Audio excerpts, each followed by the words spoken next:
જો ભીડમાં તમારો પતિ અને મોબાઈલ બંને એક સાથે ખોવાઈ જાય તો તમે સૌથી પહેલા કોને શોધશો?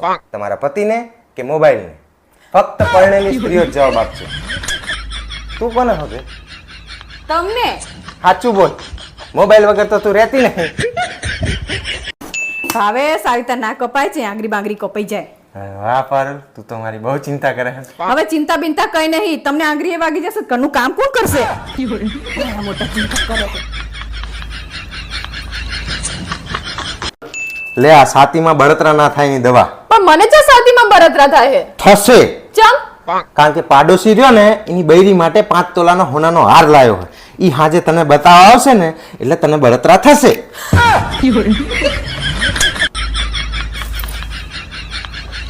પપ્પા, હા બેટા. હું તમને પ્રશ્ન પૂછું ને, હા. તમારે એના મને જવાબ આપવાના. અચ્છા, પૂછ હેડ તને. તમને મમ્મી ઇરિટેટ કરવામાં શું મળે? અલી ભોંડી, હું એને ઇરિટેટ નહીં કરતો, એ જાતે થઈ જાય છે. પણ એક વાત કહું, મને મજા બહુ આવે. અચ્છા, તો તમે હવે એવું કહો હા. કે મમ્મી અઠવાડિયામાં તમારથી ગુસ્સે કેટલા દિવસ રહે? 14 દાડા. તો પછી તમે સુધરતા કેમ નહીં? અલી ભોંડી, હું સુધારવાનો પ્રયત્ન તો કરું છું, પણ ખબર નહીં ચમ હું સુધરી નહીં એકતો. અચ્છા, તો એમ કહો કે તમને અત્યાર સુધી એવી ખબર પડી કે મમ્મીને તમારથી પ્રોબ્લેમ શું છે? ભોંડી, આમ કંઈક ઈ પ્રોબ્લેમ કહેતી તો હોય, આમ બડબડ બડબડ કરતી હોય, પણ મારું મગજ છે ને એ બધું લેતું જ નહીં. ખબર નહીં ચમ આ 21 વર્ષ થઈ ગયા ને જ નહીં ખબર પડતી. અચ્છા, તો હવે એક છેલ્લો પ્રશ્ન. હા. મારી મમ્મી તમારથી બાજે હે ચમ? બાજે ચમ એ તો ખબર જ નહીં, અને આખો દાડો નકરો બાજ જ કરતી હોય. પણ આ બધું બાજવાના પ્રકરણની અંદર ગુનેગાર હું કેવી રીતે બની જાઉં ને એ જ મને નહીં ખબર પડતી. બોલ. ઈ તો તમારા લખણ જ એવા હોય છે. શું મારા લખણ હોય? તમે નકરા આખો દાડો બાજવાનું જ ગોતતા હોય છે, જાણે હોય તાણે. અલી ભોંડી, મેં ચાલે બાજવાનું ગોત્યું, હું તો આખો દાડો દુકાને હોય છે. અમે જોઈએ તમે દુકાનેથી ઘરે આવો એટલે શું કરો? અલી ભોંડી, પણ જોયું હું કહું ને, મને ખબર જ નહીં પડતી કે મારો વાંક કેવી રીતે આવે.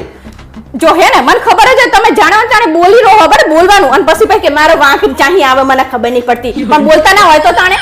હું ચા બોલ્યો હું કઈ પણ, તારી છોડીએ મને સવાલ પૂછે ને મેં જવાબ આલે. આ તો જવાબ હરખી રીતે અપાય. પણ મને જે લાગે એ જ કહું કે હું બીજું કઈ કહું? તમને એવું જ હતું કે હું વાપરતી જ નહીં એટલે તમારે જીમ ફાવે ને બોલવાનું. મને ખબર હોત તો હું બોલે જ ખરો, અને જવાબે આલે જ ખરો.